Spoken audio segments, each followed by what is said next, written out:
Today on Straight Talk Africa, the role of development partners in promoting democracy and good governance in Africa. Is it a myth or reality? That's coming up next right here on Straight Talk Africa.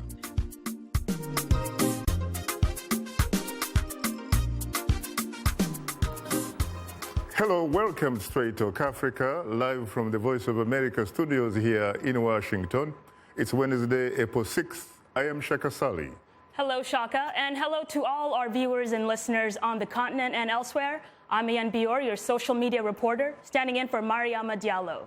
Today, we'll talk about the role of development partners in promoting democracy and good governance in Africa. And coming up later in our STA inbox, our audience has weighed in on our topic through emails and Facebook comments, and we'll reveal some of them ahead on Straight Talk Africa. Democracy in Africa is at a crossroads, with some countries making reasonable progress, while others are sliding back to dictatorship. My colleague Estagizui Yuwat has more on the story. Indeed, democracy and good governance in Africa has seen gains and in other cases reversals. The survival of democratic institutions largely depends on free and fair elections, as well as transparency in electoral commissions. Then there's the issue of fair and competitive elections. Earlier this year in Uganda, the main opposition candidate Kizza Besigye was arrested and rearrested even long after the elections were over. Ugandan lawyer Nicholas Opio says the country needs to overhaul a biased and weak system. You have a head of state with a lot of advantage over other candidates, so we need to reform the laws to plug those loopholes, and that is going to be a political process, not a legal process. In West Africa, Benin stood out as an emerging democracy with about 4.7 million eligible voters casting their ballots to elect a successor to outgoing President Thomas Boni Yayi. Businessman Patrice Talon won the second round of the presidential election. His challenger, former Prime Minister Lionel Zinsou, called Talon to congratulate him on his victory. In Niger, President Mahamadou Issoufou was sworn in for a second term after a disputed vote, which was also boycotted by the opposition. Professor Atahiru Jega is former chairman of Nigeria's Electoral Commission. Electoral commissions all over Africa need to pay attention to voter education, to sensitization and public enlightenment, because inclusiveness and participation of citizens in elections is very, very important for the governance. Countries such as Somalia are often referred to as failed states. For decades, efforts to bring stability to a transitional government have been met with pushback and rebellion. The current threat of Al-Shabaab militants have made the country ungovernable and destabilized the region. Unemployed youths from Libya to Eritrea are making perilous journeys to Europe, where they hope for a better future as migrants. Still, other countries like South Africa prove that in a democracy, anyone can be held accountable for misuse of public funds. President Jacob Zuma is facing a political storm to impeach him. The last few weeks, he has been taken to task for using public funds to make some improvements in a private home. That I never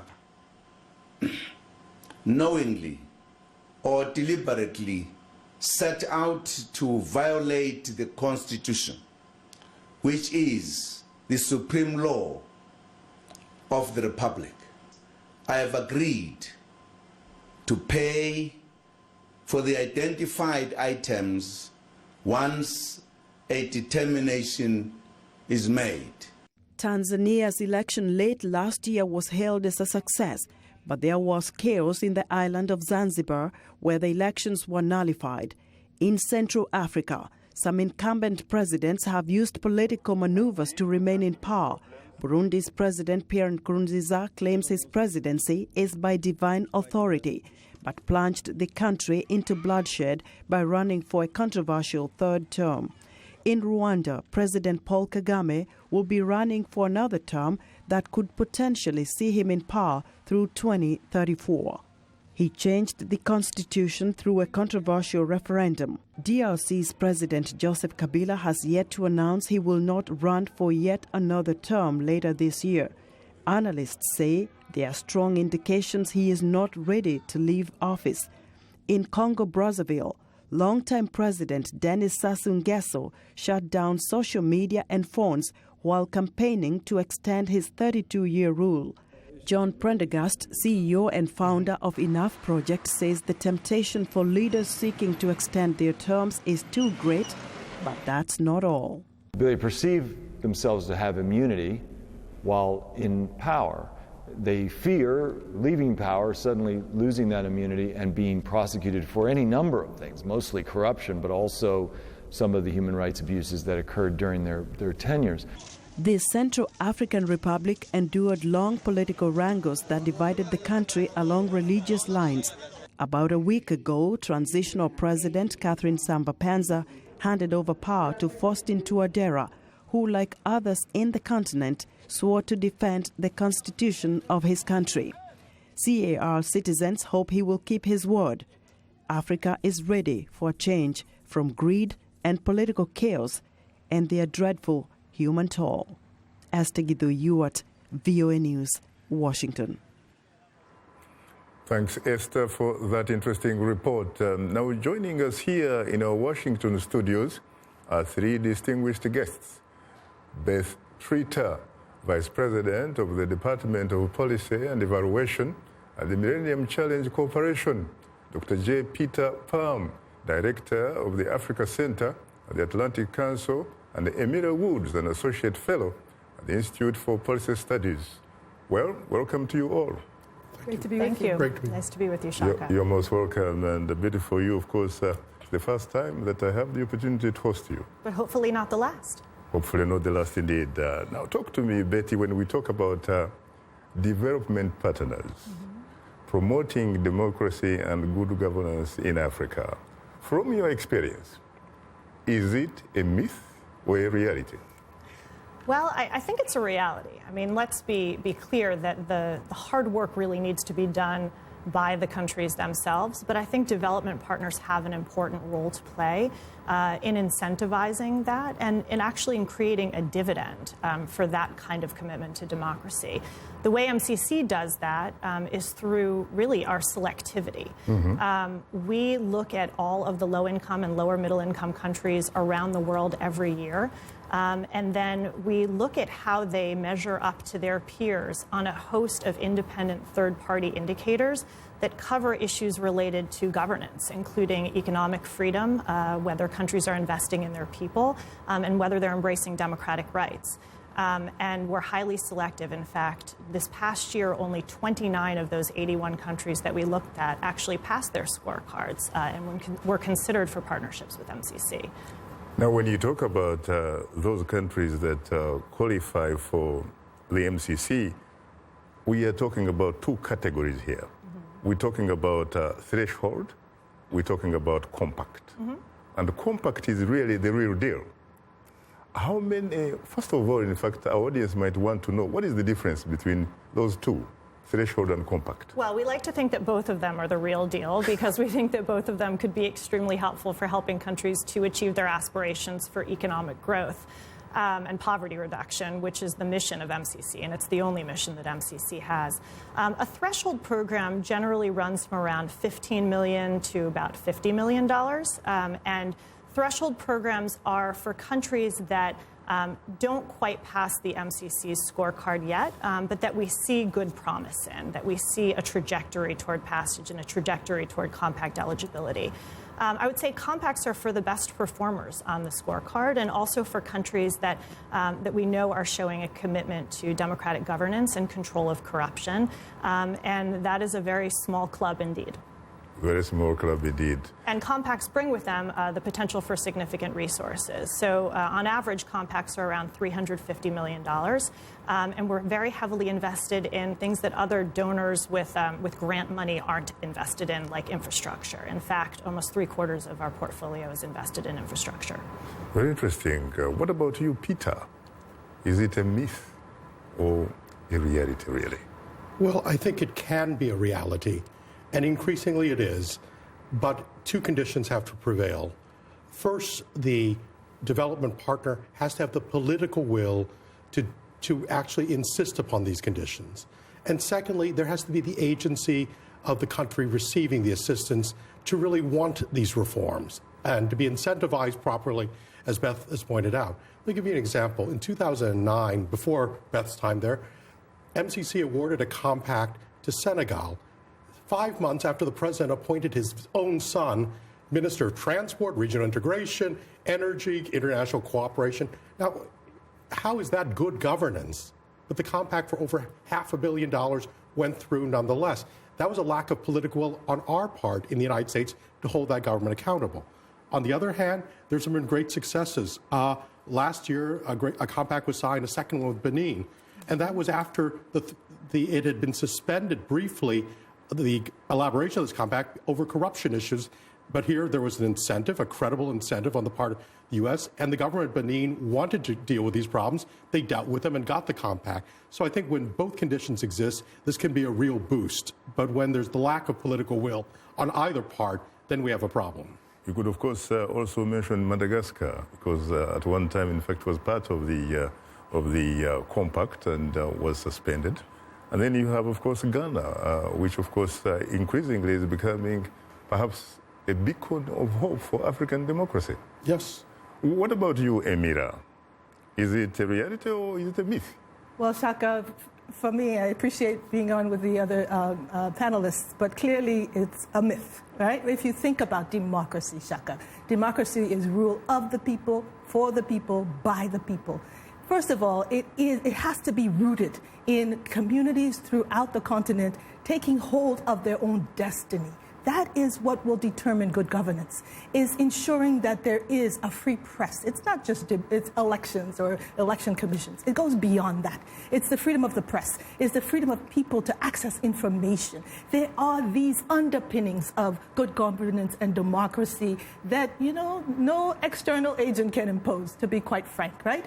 And I think we have to also put the MCC in its context. I mean, I think clearly it's important to have a Millennium Challenge account, but it is separate from the U.S. Agency for International Development, separate from the State Department, smaller in numbers. And we have to be really frank. It is actually the Department of Defense of the U.S. that is much more engaged in terms of African countries that need to have the scrutiny of good governance than any other agency of the U.S. government. So, it feels almost as if it's token, to say we will, in rhetoric, put forward these principles of good governance. But in reality, it is the U.S. interest, particularly in, if you take, the resources of the continent, in economic resources, particularly oil, natural gas, mining, and now increasingly this lens of ISIS and terrorism, right? It is those lenses that are driving how the U.S. engages. It is much less issues of democracy, issues of good governance.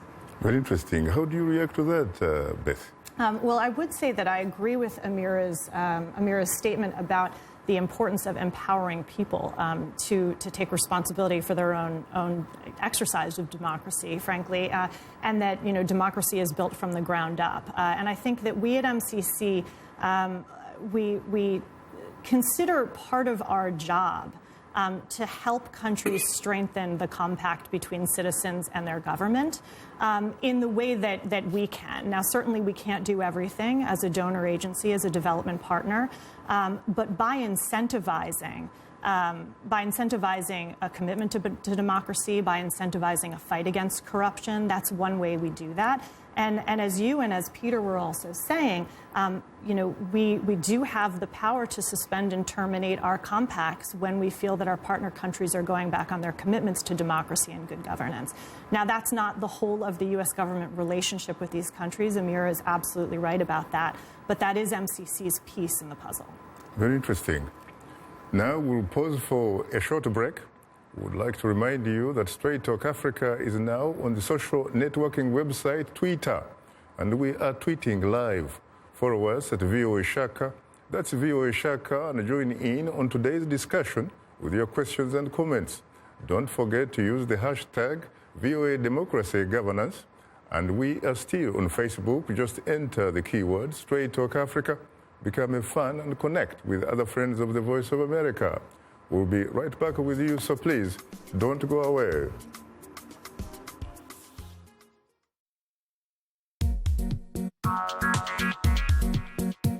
Like Voice of America on Facebook. Follow VOA on Twitter.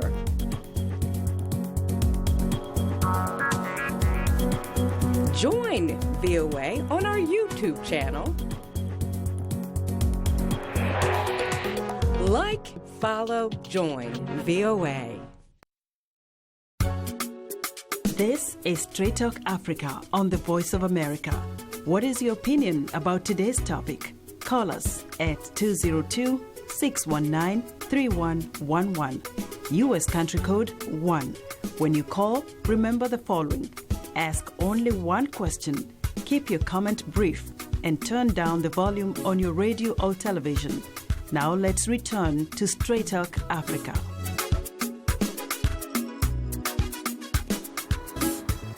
Thank you very much, Esther Gizu-Ewart. And of course, this is Straight Talk Africa, coming to you live from Washington. Let me come to you, Peter.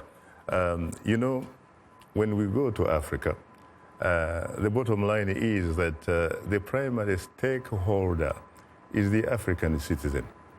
But some will tell you that African citizen is increasingly being treated as if he or she were a subject. Are you concerned about increasing opinion on the continent that elections, at least most of the elections held across the African continent, are not in fact meant for those primary stakeholders, but for development partners? Well, increasingly, unfortunately, there is this trend. When I first got into Africa, we still had presidents for life. Now, with the solitary exception of Eritrea, everyone holds elections, although, to quote my good friend, Ambassador John Campbell, some of these are more like election-like events rather than elections. And so increasingly, we do have this disparity between the will of the people and what takes place. But I think the most important thing is that we have to look at this in the broader scope, which is increasingly we do see citizens being empowered either through the ballot box or increasingly through social media and other communications. This isn't your father's or much less your grandfather's generation. And so it's going to be increasingly difficult and challenging for the continent's remaining strongmen to continue to keep their citizens out of the process. And so history is on the side of those who are moving toward reform, but the reform has to come from within. It has to be African agency, and this is where I agree with Amir, has to be respected. Because if Africans themselves, ordinary citizens, don't have ownership of the process, it really won't have that legitimacy nor the sustainability. It's very interesting, Peter, that you point out the exception of Isaias Afwerki of Eritrea out of 54 member countries of the African Union. And yet, frankly, you call the other elections events. You talk about Ethiopia, for example, where someone jokingly referred to Ethiopia as having a perfect democracy because there is not a single member of parliament that comes from the opposition. Everybody is from the ruling party. You talk to Uganda. You talk about Uganda. You just had an election or an event, for that matter. You saw the kind of intimidation. You saw the kind of violence. You saw everything, and you call it an event. You move on to Rwanda, for example, where you have perfect referendum. Is that real? Well, I think, Shaka, just take one of them, because you've laid out quite a number of things we could talk about. I like to look at a glass half full rather than half empty. In the case of Uganda, we certainly have some serious concerns about the way that election was conducted. But the fact that the ruling party had to put in as many resources to get the result they wanted, and the fact that they lost the cities and had to rely on the countryside to pull things through, that means the next time around it's not going to be that easy. So increasingly, yes, it must be frustrating if you're in the political opposition, et cetera, but you can see the incremental gains. You cannot keep a lid on something that's boiling forever. And I think this is what's happening across the continent at various speeds, et cetera. But I think this is This is the march of history throughout the continent. Those who try to keep it down are just building up the pressures. And I think that's the key thing to keep our eye on is incrementally we are moving in the direction where it should be going. Do we have reverses? Most certainly. But I think we have to keep an eye on that progress and try to sustain it. And as you often say, keep that hope alive. Where to go?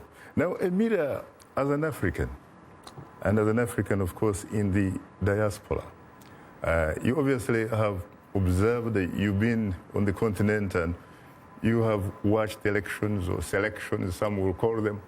Do you agree with Peter, especially frankly talking about at least there are some periodic elections taking place? Is that frankly what Africa needs? Aren't you probably better off in Eritrea where there is no pretense of an event? Aren't you probably better off under Libya's brother leader, Colonel Muammar Gaddafi, for 42 years with no pretense of an election, rather than wasting resources, actually trying to please the development partners that you are actually in a democratic process? No, well, Shaka, I think the issue is, people need control of their own destiny. And so what you have throughout the continent is people clamoring to have a greater say in determining their future. When people see the economy is not working, increasing unemployment, increasing inequality throughout the continent, people are clamoring both for economic and for political change. And it is those clamorings that I believe, they cannot go unheeded. It is particularly young people using music, using technology, using all kinds of ways to express their will. And I see these gains that are happening. Some of it is through the electoral process. Some of it is through people taking to the streets. Look what happened in Burkina Faso. No one imagined that, Blaise Compaoré would be ousted by young people, by musicians taking to the streets, leading demonstrations, demanding change. I think it is that people power, whether it's the students in South Africa that started a fees must fall campaign that has led to this crescendo that is putting such pressure on the ANC, the oldest political party on the African continent, is now being pressured by its standard bearer to be impeached or resign, right? Because of this pressure that came from the bottom up, from young people, from workers, trade unionists. So I think that it is this clamoring that will bring the change. And the clamoring will bring changes not only in electoral processes, but in across the board, in opening up the political space, whether it's through new political parties that will reflect the will of the people, whether it's through new forms of organizing workers combined with farmers and rules combined with shops and all of these forces joining hands with students and young people. This is what is I believe, the lesson of history. This is what has brought the end to the colonial period, and this is what I believe will bring the true freedom that's needed both politically and economically on the continent. Peter said that, for example, in Uganda's last election, the ruling party lost in the urban centers, but it did have support in the rural villages, the rural country. I don't know sometimes why people assume the fact that people in rural areas did not go to school, do not express their opinion, automatically support a dictator. I think we have to challenge that. I don't think it's an issue of formal schooling. People are incredibly intelligent. They understand the lives that they're living are worse than the lives that their grandparents lived. It's quite simple. They, throughout, whether they have been formally educated or not, know that the system is rigged against them and are clamoring for a way to change that status quo, to change that system so that their children can live better lives. So I don't think we should in any way stigmatize those who are less formally educated. The intelligence is there. People understand in their gut that these demands must be heard. And so I believe it's coming not only from urban centers, but from rural areas. And unfortunately, there have been ways to clamp down on those clamorings. But increasingly, I believe that is the change that the continent and the world needs. Very interesting. Would you like to react to that? Yeah, and what I'm referring to is actually just the statistical breakdown of the vote rather than a judgment on rural people. I think part of it is the levers of power in some of these countries. It's a lot easier to clamp down, the use of social media is much less prevalent in rural areas. Local authorities, often apparatchiks of incumbent ruling parties, have greater say over people's lives, and so the pressure points are there. But the point I want to make more broadly is consonant with what Averia said, is the young people, the urban population, you can't hold them down. They're pushing back, and that is going to simply spread and increase. So I think governments now are going to have to not only win these electoral events, but they also have to gain legitimacy. And legitimacy comes from delivering good governance, delivering goods and services that people expect and know to expect. You know, there was a man in Burkina Faso called Beautiful Blaise. Blaise Compaoré, a man who allegedly might have killed Captain Sankara back in 1984. This is a man that was in power for 27 good years. And yet, when he tried to change the constitution so as to hang on to power, he was actually removed from power by what was characterized as people power, but that people power was mainly concentrated in the capital, Ouagadougou. Why is it that the people who support him, for example, in rural areas, were not factored into his leaving office? I think it's where populism are contrary. This is Africa. Most people don't realize this. Those of us who follow Africa know, but Africa is one of the fastest urbanizing areas in the world. By mid-century, 2/3 of Africans will be living in cities. These are where the large cities are growing. And when people live together, all sorts of things, interesting things happen. The cost of infrastructure and communications goes down. People exchange ideas. People are concentrated. They can't be dispersed. They're connected with each other. And so we're really at an inflection point of a whole new model of society. And this is very exciting, but it can also be, if you're holding to power by your fingernails, this could be also a very disconcerting period in time. Very interesting. Now, Beth, talk to us about your recent decision, or your board's decision on Tanzania. What did you actually decide? Was it suspending? Was it... What did you do? What did you decide to do? Well, the board of MCC, we're governed by a board which is made up of both U.S. government officials and also private individuals. And the board made a decision late last month to suspend the MCC's partnership with Tanzania. And it was broadly over concerns about the government of Tanzania's commitment to democratic governance. And it was really driven by two specific things. The first, as I think it was referenced in the video before, was the nullification of the election on Zanzibar in October, and then the subsequent rerun of that election in late March in a way that was neither fair nor inclusive. And the second was the application of the cybercrimes law in a way that appears to be impinging on the freedom of speech and association of people in Tanzania. So based on those two factors, which the board and MCC itself has communicated about to the government of Tanzania in the past, the board decided to suspend the partnership. And we are talking, of course, here about $472 million. We are indeed. What does the government of Tanzania have to do? What does it need to do? What should it do in order to access this money?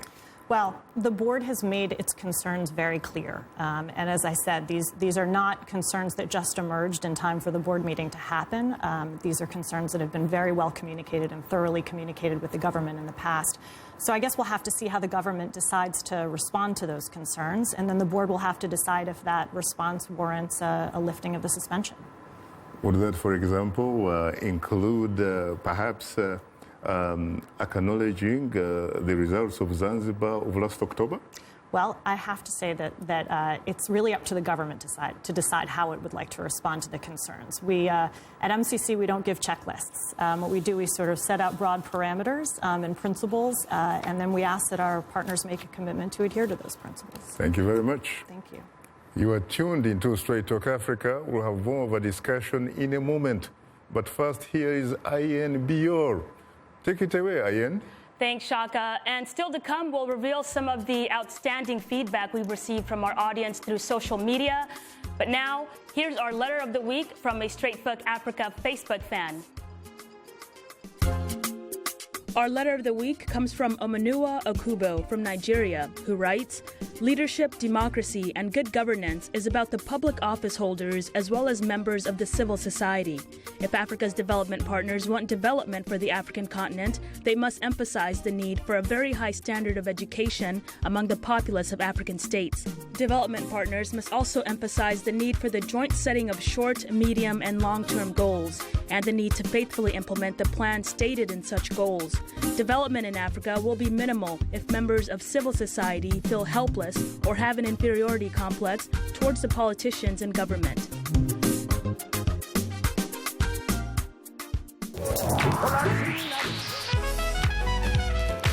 I wanted to present music and a side of American culture that is most important to me, that is a part of who I am. They're going to get some incredible performances.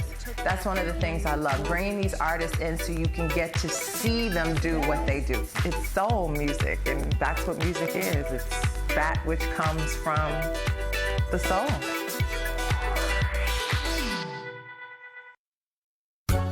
This is Straight Talk Africa on the Voice of America. Call us now with your questions and comments. The number 202-619-3111. And the U.S. country code is 1. Call us collect and we'll pay for the call. Or call directs and we'll call you right back. Remember to keep your questions brief. Now back to Straight Talk Africa. Thank you very much, Esther Gidui Uwat, and welcome back to Straight Talk Africa, live from Washington. Once again, it's time to bring in my colleague and social media reporter. Take it away again. Thanks, Shaka. We received tremendous feedback in our STA inbox to this week's question. The Millennium Challenge Corporation's board of directors voted recently to suspend its partnership with the government of Tanzania due to actions inconsistent with MCC's eligibility criteria. This leads us to our question of the week, which asks, what role do you think development partners should take in promoting democracy and good governance in Africa? Before we begin, I'd like to thank all of you for using our social media platform to communicate with us. And another reminder that we are tweeting live today. Use the hashtag VOA Democracy Governance. And if you haven't yet, please follow us at VOA Shaka. And speaking of, let's go to a tweet from Mozem, who tweets, development partners need to take a decisive role. Prior methods don't seem to work effectively. In fact, they favor despots. Now to a comment from Facebook fan Nicodemo Nkezi in Arusha, Tanzania, who writes, the development partners have nothing to do with developing Africa because their real intent is not to develop Africa, but to get what they want. They support leaders who can satisfy their own interest and not the interest of the people. Well, Shaka, two thought-provoking yet critical views here. What's your take? Very interesting. Let me toss it to Beth. Yes. Your reaction? Look, I mean, my reaction is that you know, if an organization is using an incentive structure, I think there is great incentive for a country to do the right thing. But I would also agree that this needs to be in the hands of the people. And I think that what you saw recently with the board's decision to suspend Tanzania was in direct response, really, to what the people on Zanzibar were experiencing. So there is a direct connection between, in this case, the action of a development partner and the will of the people. That's not to say that it always works that way, but I think there are examples where you see what the people want really have an impact on what happens between a development partner and a developing country government. And what are those other branches, for example, of the U.S. government, really? Where are they when they are needed in this context? Well, I think, let's be frank, Shaka. Every country in the world pursues in its foreign policy its interests. And where countries have good relations, it's where interests converge. And I think on development issues and good governance, America's interests, whether it be in stability and security, whether it be in economic partnerships, all converge with Africans' interests in good governance and democracy. Our best economic partners are countries that are open and societies that are transparent. Our most stable countries are those where the governments are legitimate in the eyes of the people. Now, does this work sometimes when we have policymakers of either party who have to make decisions or feel they have to make decisions based on short-term interests or decisions? certainly sometimes it's less than ideal. But at the end of the day, if one is really looking at it, our long-term interests and those of our friends do converge, because what they want, legitimacy in government and service, are what we want, because that makes for more stable partners, more prosperous countries with whom we can do business. Emilia, I don't have problems, obviously, for countries to have their own vital national security interests. But when you talk about African interests, really, are these African people's interests, or are they interests, probably, of those individuals who occupy a state house at some point in time? Yeah, well, Shaka, you hit the nail on the head always. Huh? It is, interest being very narrowly defined. If you think about even the interest for the U.S., it's often defined by U.S. companies interested in Africa's natural resources. Very narrowly defined. It's also defined by the U.S. military. Right now, very focused on countering terrorism. Very narrowly defined, often out of very short-term interests that are driven by a narrow elite. I love that we now have the Panama Papers that can shed some light on the elite and how it's working, right? But it is these relationships that are rigging the rules. And often, you think about the longest relationship the U.S. and Africa is Egypt, right? I mean, Egypt, which was for a long time strongest partner with the U.S., second in terms of assistance from the U.S. after Israel, right? Mm-hmm. And, was a military dictatorship, and still is today a military dictatorship, and right? There was no coup. In spite of the fact that there is no democracy, the U.S. maintains it as a #1 ally and partner. Why? Because of a very narrow analysis of U.S. interests. And I think we've got to unpack that and question it. And I'm so grateful for the straight talk of the folks like the person in Arusha who gave the comment, because I think we have to look with a critical eye. And this is an opportunity to do that. We'll come back to that and more later. Ayen, do you have more reaction from the audience, please? Yes, we do have more reaction. In fact, let's go to another comment from a Facebook fan, Ain Ronald in Bushenyi, Uganda, who writes, Shaka, I think good governance is not the epitome for development in Africa. It's a fallacy. We need a new direction in almost every sector. This includes prior economic systems that excluded the so-called developing partners. Those systems were used to stifle, exploit, and change our education systems and culture. And our last Facebook comment comes from Magezi Wilson, who writes, development partners in Africa should preach the gospel of democracy, adhering to term limits, and to emulate the USA as a role model. Shaka, a few interesting suggestions here. What's your take? Very interesting. Beth, of course, you had someone saying that perhaps what is needed may in fact be a new paradigm shift. Your reaction? I don't know that that's necessary. I think there are a lot of tools out there that can be used to good effect. And I'd say that one of the key themes that I think has emerged over the conversation over the Sustainable Development Goals in the last several years has been the conversation about the availability of data and transparency. And I think that a lot of times it's used by development partners to talk about how we need to be accountable to our stakeholders here at home. So in the case of MCC, the American taxpayer. But I think just as important, it's to be accountable to our stakeholders in developing countries. The people deserve to know what's coming into their country, what it's being spent on, what the priorities are, and not only to know that, but to have a hand in actually setting those priorities. And I think that if donor agencies, if development partners work with developing countries together to make sure that the kinds of funds that are going into those countries are actually in line with the priorities of the people, and that the people have a voice in determining what that money's spent on, and then that there's an accountability loop to make sure that people understand, whether those dollars actually achieved the objectives they were designed to achieve. That's where progress is going to come from, and that will feed into increasing democracy, as Amira said, from the bottom up. Very interesting, because in fact there needs to be accountability, but accountability to who? You see, earlier I talked about who is the primary stakeholder in Africa.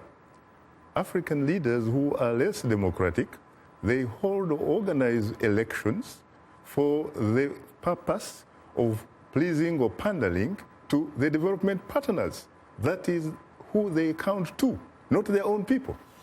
And I think, but however, Shaka, I think that's changing. And I think Beth is being a little modest. If you want to talk about paradigm shifts, the creation of the Millennium Challenge Corporation was itself a significant paradigm shift in development relationships. It set out objective criteria, which these countries are measured against, the very indices. It also it involves them in designing the compacts. Once they pass the threshold stage, they lay out what their major infrastructure or structural agenda is, and it's a dialogue between partners. So that itself is a shift. Is it perfect? Certainly not, but we've come a long way. It was developed under the Bush administration, and the Obama administration has maintained the same high levels of engagement and funding for it. So I think it's a work in progress, but I think we have to acknowledge that the development assistance paradigm is certainly not what it was when you and I began our careers working on Africa. And it's shifting, and it will probably change in the coming years. Very interesting. Thank you very much, Ian, for sharing with us this week's audience reaction. Absolutely. It's been a pleasure. And that does it for today's social media segment. Just a reminder that we appreciate all the feedback, whether it's in social media form or using other means to communicate to us. Please keep them coming. And if you are a new fan, drop us a line at africatv@voanews.com. Once again, our email address is africatv@voanews.com. Or post your comment on our Facebook page. Enter the keywords Straight Talk Africa. Be sure to visit us online at voaafrica.com. Or you can join our YouTube channel, sign up to VOA TV to Africa, and follow us on Twitter at VOA Shaka. A reminder that the show is streaming live every Wednesday. Go to VOA Straight Talk Africa TV program page on our website, or simply watch us live on your mobile device. Just download the app. Just download the VOA mobile app. Now, let's take a look at what's on tap for next week's program.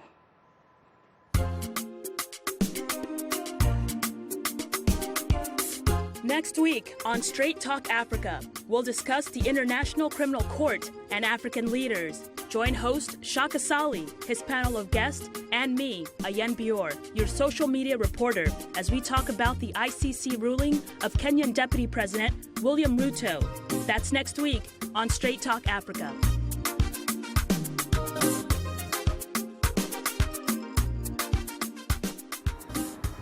Welcome back, and today we are talking about the role of development partners in promoting democracy and good governance in Africa.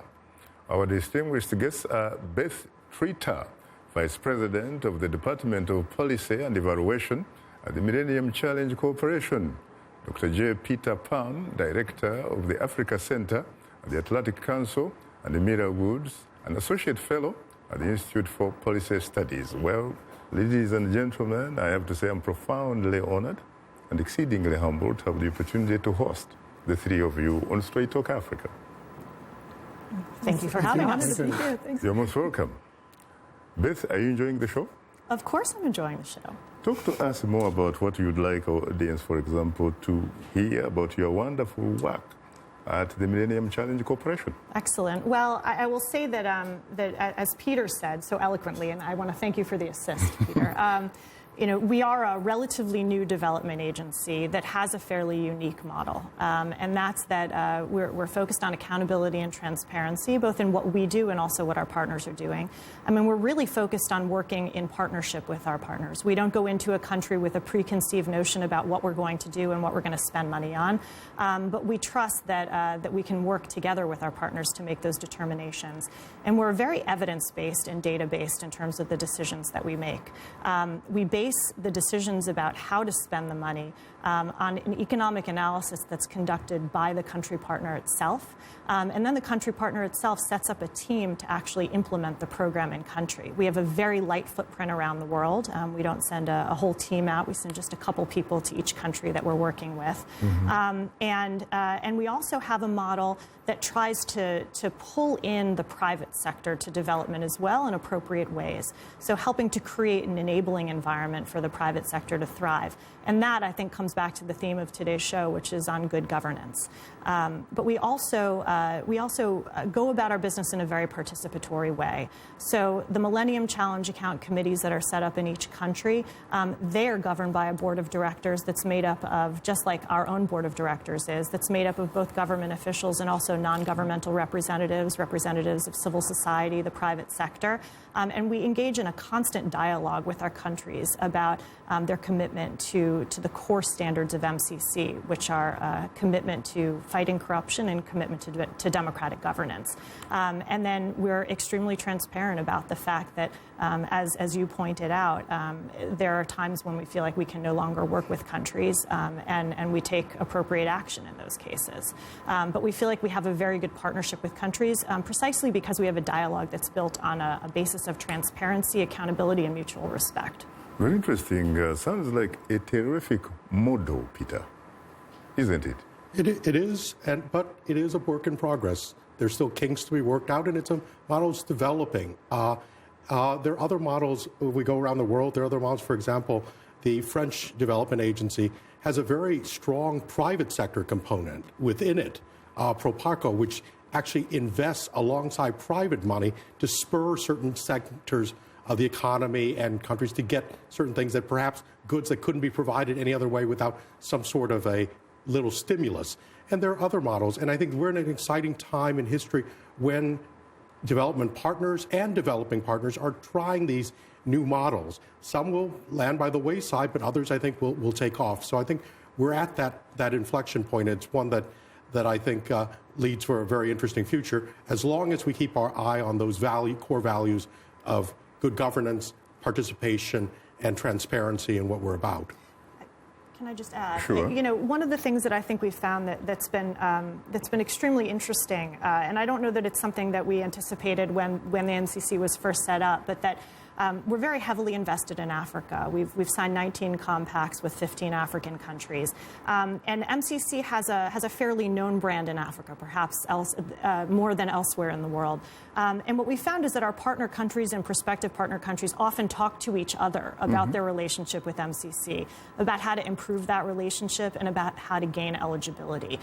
So what this model has done is, even absent our involvement, has set up a system of interconnections on the continent between countries that are looking to improve their performance and gain access to the type of resources that we have to offer. Very interesting. Emira Woods, wouldn't you agree, frankly, that this is a terrific model? And if so, how come the other branches, for example, the United States government, cannot apply it? Because you know as well as I do that there are a lot of studies that have been done, a lot of research that has been conducted, and says if you want to achieve long-term stability, really, the route to that is democracy. It is democracy, is respect for fundamental human rights.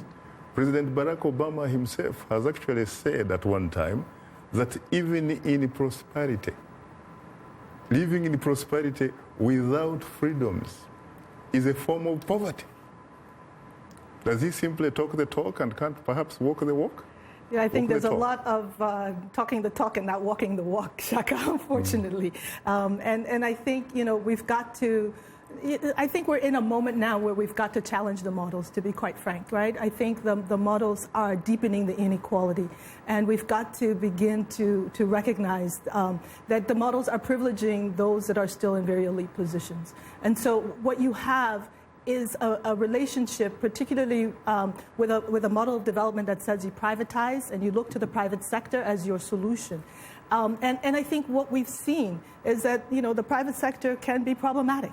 Probably the most extreme example going on right this week. I'm from Liberia. Right this week in Liberia is privatizing their education system, right? Essentially selling off the education system to an external company, right? The private sector company, a U.S. company, to run the education system of Liberia. So I think, we've got to question these models. What is the long-term interest of a U.S. private sector entity in Liberia's education for for its children, for its future? I think we've got to ask those questions, understand what are the long-term implications of these development decisions, and what is the role of partners in the models that they're presenting in essentially pushing a path that is, I think, particularly when you think about privatized education, even in the U.S. being questioned, for then the private sector to be seen as a solution in Africa is incredibly fallible. So we've got to challenge these models and look to perhaps other alternatives that will actually seek the long-term interests of Africa, of Africa's children, of the environment, particularly in wake of climate change. It is not the private sector, the actors that are often thinking about issues of labor rights, issues of environmental damage, issues of long-term health and well-being of the people. And I think it is fundamentally those issues that have to be prioritized in any kind of a development paradigm that's put forward in the 21st century. Amira, talking about education, of course, for any country to develop, you have to talk about education, education, education. What about the current education model in Liberia? How is it? Is it good? Does it function? It doesn't function, right? So what is your problem? We can have a whole show debating that, right? But the issue that we're discussing now is the private sector, right? Particularly a U.S. private sector entity that's going into Liberia to now take over the education system. What are the long-term implications of that for teachers, for administrators, for educating the children in a country that's, come out of 26 years of war? Now, 10 years later, we're still looking at chaos. We've got to begin to build infrastructure from the bottom up. Understand that it is not going to be private sector, external actors, coming from the U.S. private sector or elsewhere that will be the panacea, right? And so this is what why we've got to question these models. It is what is the long-term impact on not just this generation, but future generations? That's what's at stake when we have these conversations. Amira, I know that you are a very imaginative, innovative, creative individual with a Harvard and Columbia University pedigree. Do you have any serious suggestions here? How can the development partners, for example, honestly, help the average African person? If you were to give some suggestions, what would those be? Well, it would be first changing the economic model. We have put forward a neoliberal economic model that has failed for much of Africa, right? That has increased unemployment, increased inequality. We've got to begin to recognize that. And, it's amazing. We're in a U.S. campaign season, electoral season, where people are talking about alternative economic models. I think it is fundamentally that. And from that, we've got to also think about ways through which governments can be reinforced, right? It is government spending on health, on education, on infrastructure, roads, right? That builds healthy societies for the future. So we've got to create mechanisms through which governments are using their resources not for external elite interests, but for the interests of developing the country for now and into the future. Fundamentally, these are what the changes that would be needed, not only in Liberia, but throughout the continent. Peter, you seem to be itching to jump in, Kaz. Well, I think I agree with Amira insofar as the international community and Africa's partners shouldn't impose from the outside their preconceived notions of what will work. But I think equally we need to be reticent about imposing our own phobias, et cetera. I hear a fear of the private sector, a questioning of neoliberal models, all that. Africans have agency. They should. Liberia, I'm agnostic on what Liberia does with its educational system, but we should allow the Liberian people and their elected government to experiment in the spirit of experimentation. I think it's very telling that Amira, my dear sister, that mentions the interests of teachers before she mentions those of students. And I think that let the Liberian students and their parents and the government they've elected make these decisions, and if it doesn't work, they can switch course. That is, of course, if, in fact, they had the opportunity to elect a government. Because in most African countries, I don't think I can give you more than 15 out of 54. People actually don't have that luxury of electing a government. That's such a critical issue. Do people choose their leaders freely and hold those leaders accountable? Is there a political space to debate these issues that are so fundamental to the future of the country? This is what's at stake when we talk about democracy and good governance. But I think we can agree Liberia certainly is one of those countries where there is a robust democratic system and free and fair elections. Something close to that, correct? we can have, again, a whole other show on that, right? I mean, clearly, there's a long ways to go as we move towards elections in Liberia in 2017. There's a lot to be seen in terms of will the will of the people be expressed and be accepted. There's a lot in terms of the institutions that are needed to make sure that there is a free flow of political discussion and debate throughout the country, that the majority of people are able to have their say. So much still to be seen. Let's stay tuned. There are some individuals, in fact, on the African continent who would like to get an opportunity to have their say.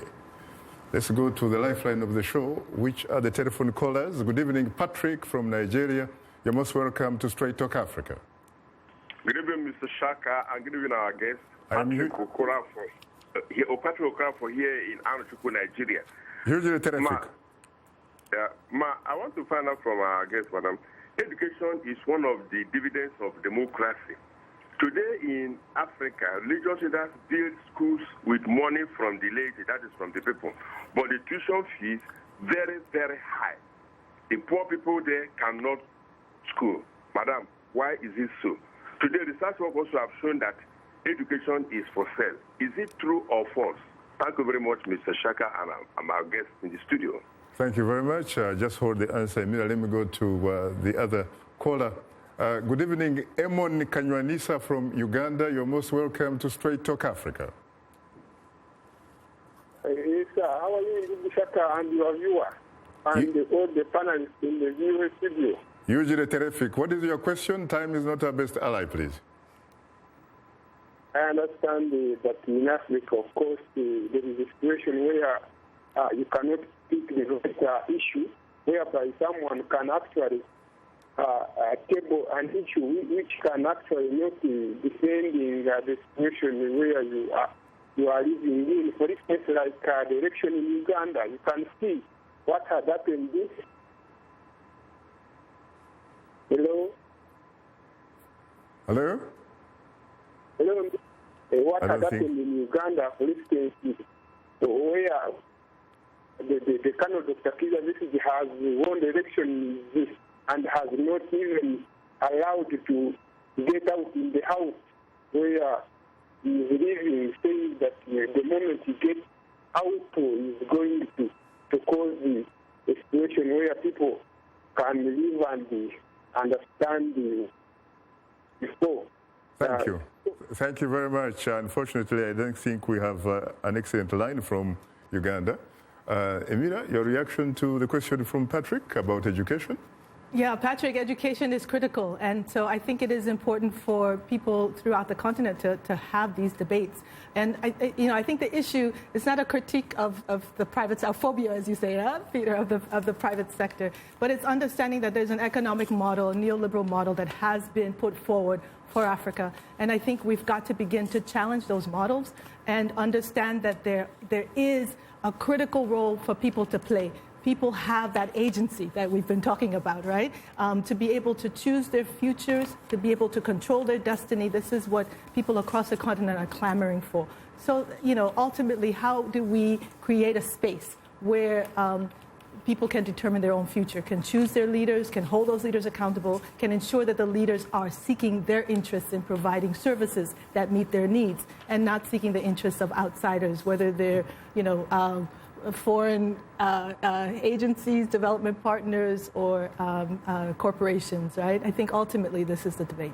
Well, unfortunately, time happens not to be our best ally, so we cannot probably answer the second question, which, of course, regards to whether the Ugandan event was an election or, in fact, a selection. Some have, in fact, called it the moral equivalent of a coup.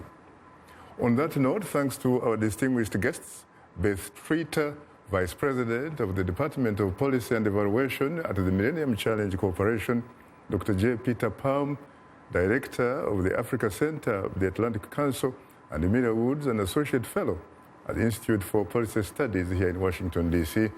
Thanks to our affiliate stations, along with our viewers and listeners, we thank you for tuning in. For many of our Voice of America radio affiliates, Learning English is coming up next, and tomorrow morning is Daybreak Africa with James Bate. On behalf of the Voice of America, thanks for tuning in to Straight Talk Africa.